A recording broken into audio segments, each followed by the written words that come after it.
This program is proudly brought to you by Sportingbet.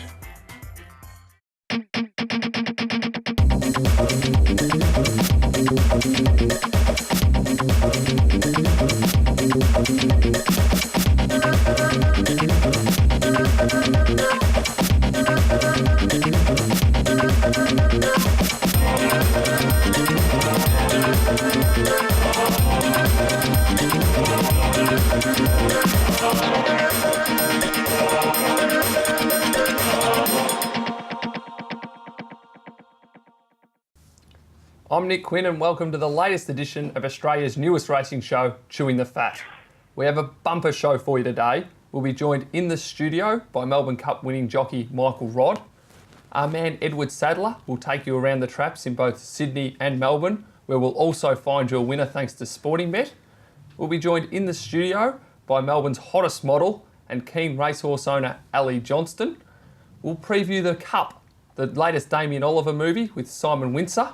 But before we get to all that, a very warm welcome to Australia's best tipster, Natalie Hunter. That's quite an intro there, Nick. Well, unfortunately, the facts speak louder than anything. You tipped Lion Tamer last week at $15. It was a pretty good one, but it was a good week for tipping by all of us. We had Cameron White, who tipped Panapeak, Edward, Sister Madley, and you had December Draw, so the punters' pockets should be bulging. Our special guest today needs little to no introduction.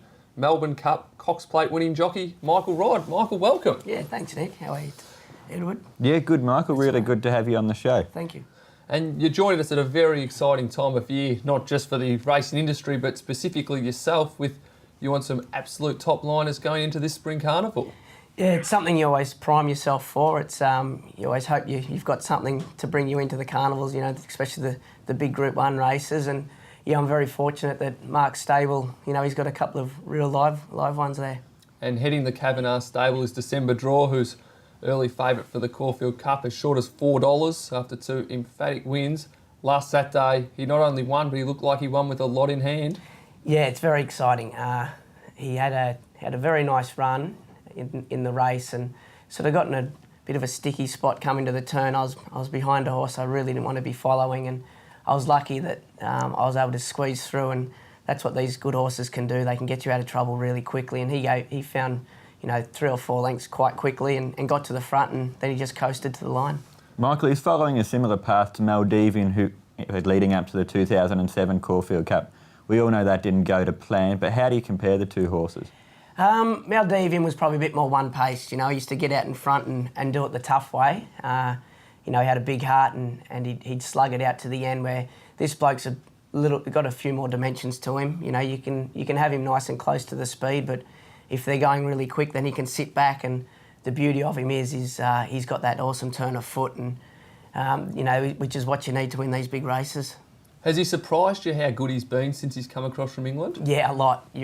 Early doors when we first got him here, and Mark gave him a couple of jump outs, a couple of barrier trials at Flemington, and he trialled nicely, but nothing to show that he was going to be what he is at the moment. So we were a little bit surprised his first start when he came out to Flemington and won only by a head, but we hadn't done a lot with him. So then second up he came out and won at Flemington, and it was just very impressive. So, you know, he's been a bit of a surprise packet, but we're happy about that. And the other two horses, of course, from the Kavanagh stable that have really shown is a Celebrity Girl and Atlantic Jewel. Yeah, definitely. We've got the fillies races covered there with those two, and Celebrity Girl, she was probably a bit unlucky not to have won the other day. She shied at maybe the centre floorboard or something. She took fright and shifted very quickly, and you know, she lost the race there on protest. But if she'd had stayed straight and ran to her full potential, she probably wins the race by a couple of lengths. So she's got a lot to learn, and she's still quite green and raw. And also with Atlantic Jewel, you know, she won her first start down at Geelong, and she got the job done. She was, you know, in and out and all over the shop, and you know, she definitely had her all plates on that day. And then she came to the Valley and just won so impressively. And she's a horse with a massive stride, and I'd say that she's probably the best 3-year-old filly I've ever ridden. Well, that's a massive wrap. And is it going to be difficult for you on Saturday when you're sitting in the stand and Damien Oliver warms the seat and takes the ride? Eddie's really hard to be sitting at home watching the races. I tear my hair out.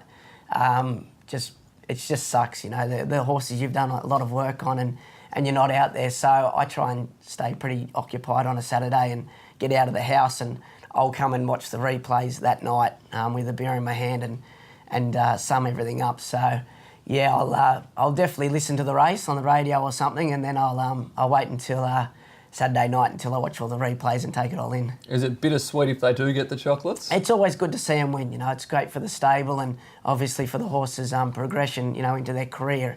So it is, yeah, it's bittersweet. I know that you don't want to get suspended as a jockey during the Spring Carnival, but of all weeks, is this the best one to be suspended for? Yeah, I've probably fortunate it's fallen on this one because I didn't have a major Group 1 ride in the Sir Rupert Clarke. So obviously, yeah, I'm missing out on the really good filly, but hopefully that ride's, you know, still there for me next time around. And yeah, I'll just have to cop it on the chin.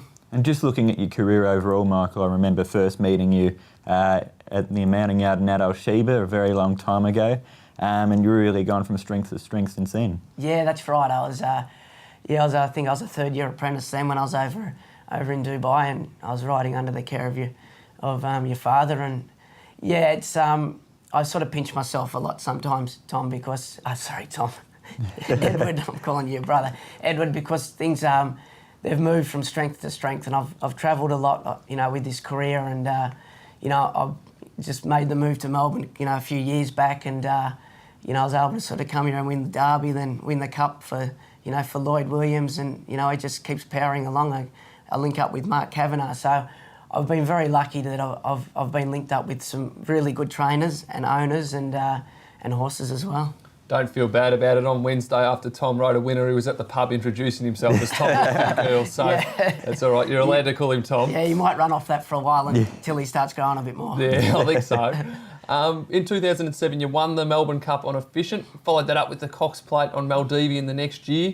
Easily the two biggest thrills of your career, I'm guessing. Yeah. How different were they? Yeah, the Cup was probably a little bit unexpected. I knew that Efficient he was going well leading into the race. His form didn't read so good, but his horse, he's got to make his run down the outside. He doesn't like being cramped up, and his lead-up runs, he'd always been sort of cramped up. And so going into the Melbourne Cup, it was, I knew he'd run well, but I wasn't expecting him to come out and win, especially win the way he did. So that was a bit of a surprise, but Maldivian in the Cox Plate was, you know, really special too because, I won it for Mark Kavanagh.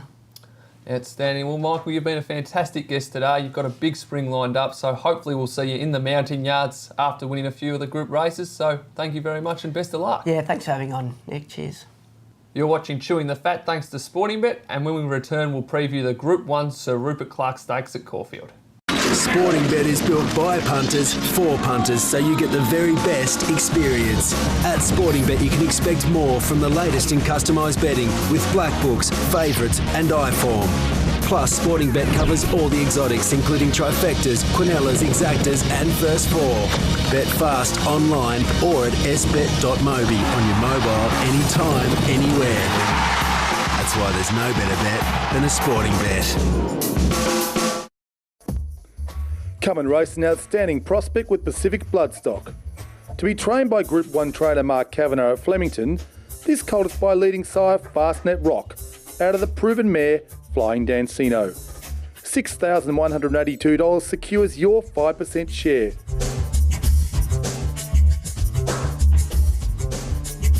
Call Pacific Bloodstock on 0430 008 152 or go to the website. Welcome back to Chewing the Fat, and there's only 2 shares left in that Pacific Bloodstock colt, which is going to be trained by Mark Kavanagh, so get involved, and there's every chance our studio guest Michael Rodd could end up riding the horse. Now we turn our attention to Caulfield, where the weather is fine, the track is a dead 4, and the rail is in a true position.